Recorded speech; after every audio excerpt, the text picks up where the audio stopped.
Kumusta kayo mga padreng? Welcome back to my channel. Masaya po akong naibabahagi ko po yung aking mga nalalaman patungkol sa pag-wiring o pagre-repair ng mga motor. Kung nais nyo po yung mga ganitong tutorial, huwag nyo pong kalimutan na paki-subscribe, paki-hit na rin po yung notification bell para updated po kayo sa mga videos na kagaya nito. Kaya naman ang pag-uusapan natin ngayon ay tungkol sa Click 150, Click 125. Halos same lang sila ng wiring connection. Kaya naman ang tatalakayin natin ngayong araw kung bakit ayaw gumana ng speedometer ng ating Honda Click 125 or 150. Importante na dapat alam natin yung ganitong basic na pag-wiring upang may magamit tayo sa pang-araw-araw na paghahanap buhay. Sa pagtro-troubleshoot ng ganitong issue ng motor mga padreng, dapat alam muna natin kung saan tayo babanat. So dito located yung ating BS sensor, yung ating sensor mismo ng ating speedometer. Ito naman ang itsura ng ating sensor mga padreng kapag tinanggal yung cover. At ito naman yung kanyang color coding na wire na dapat alam natin kung paano natin i-test. Mga padreng, yung green na may stripe na black, siya yung ating negative. Yung pink na may stripe na green, siya yung ating wire na papunta dun sa ating panel board. Samantala, yung black na may white naman, siya yung ating positive o napapasukan siya ng 12 volt supply. Ipakita ko muna sa inyo mga padreng, ito yung ating BS sensor, yung sensor ng ating speedometer. So tulad ng sinabi ko, green na may black, siya yung ating negative, yung black na may white, positive, yung pink na may green, papuntang panel board. So papatunayan ko po na yung green na may black ay negative. Tingnan nyo po, ayan. Pumunta rito, gumanon. Tapos, nagdire-diretso. Dito. Ayun, ayun o.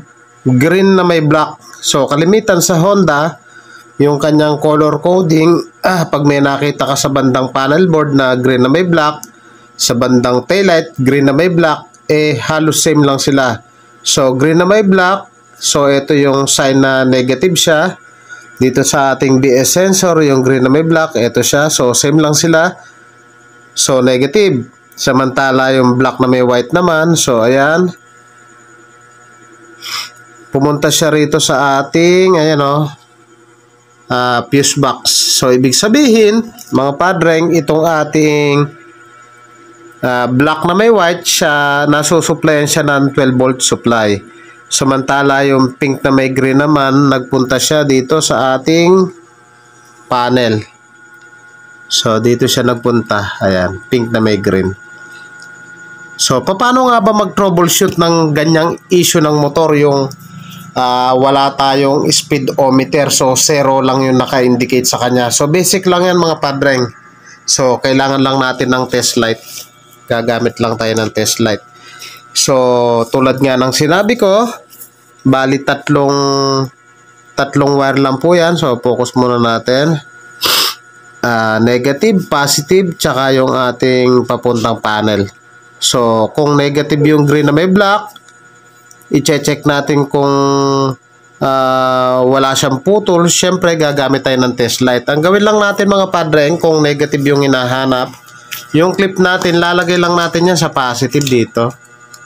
Ayan. Iipit lang natin na ganyan. Tapos, susundutin lang natin yan. Ayan. Focus muna natin. Sundutin natin yung green na may black. So, dapat iilaw yan. Sa black na may white naman, positive po yan. Galing fuse. So, dahil positive yung hahanapin natin, yung clip natin, ilalagay lang natin to sa negative. Ayan. Iipit lang natin na ganyan. Tsaka natin susundutin. Ito, focus. Ito, sundutin natin. Dapat iilaw gamit yung ating test light. So, dito naman sa ito, yung pink na may green. So, ang i-check lang natin dyan, continuity. Continuity lang. Gamit lang tayo ng tester. So check natin kung may putol yan. Ngayon kung wala ka naman tester mga padreng, madali lang din po yan. So ganito yung gawin natin. Punta lang tayo dito sa may panel. Ito, pink na may green kung wala po tayong tester. So ang gawin lang natin, hugutin natin yan, yung ating pinakasakit na yan.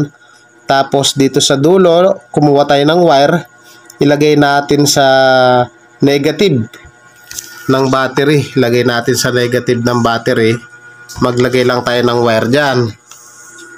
So ibig sabihin, magiging negative na po to, yung pink na may green na yan. Eto, magiging negative na po yan. So ang gawin lang natin, etong dulo na pink na may green, since na naging negative na siya, etong test light natin, kunin lang natin yung clip. Dahil hahanapin natin ay negative, dapat naka-positive po tayo. Clip lang natin sa positive, tsaka natin sundutin tong pink na may green. So dapat iilaw po yan. Kapag hindi po umilaw yan, ibig sabihin putol na po yung ating wire. Mga padreng, kung napatunayan naman natin na yung tatlong wire na yan, good naman yan at walang mga putol, so ibig sabihin kailangan na po natin magpalit ng BS sensor o yung sensor ng ating speedometer. Kaya naman mga padreng, kung nagustuhan nyo yung ganitong mga tutorial, gamit yung ating wiring diagram, kaya nating isa-isahin yan. Alamin natin kung paano mas mapadali mag-troubleshoot sa mga FI na motor na kagaya nito, Honda Click 125, 150. So halos same lang din sila. So mag-comment lang po kayo kung ano po yung nais nyong igawa natin ng video para sa pag-troubleshoot po natin, na tiyak magagamit natin sa pang-araw-araw na paghahanap buhay. Mga padreng, huwag nyo pong kalimutan na paki-like kung nagustuhan nyo po. Paki-subscribe na rin po kung napadaan ka lang sa akin channel. Paki-hit na rin po yung notification bell para updated po kayo sa mga videos na kagaya nito. Thank you po sa inyo. God bless at mabuhay po kayo.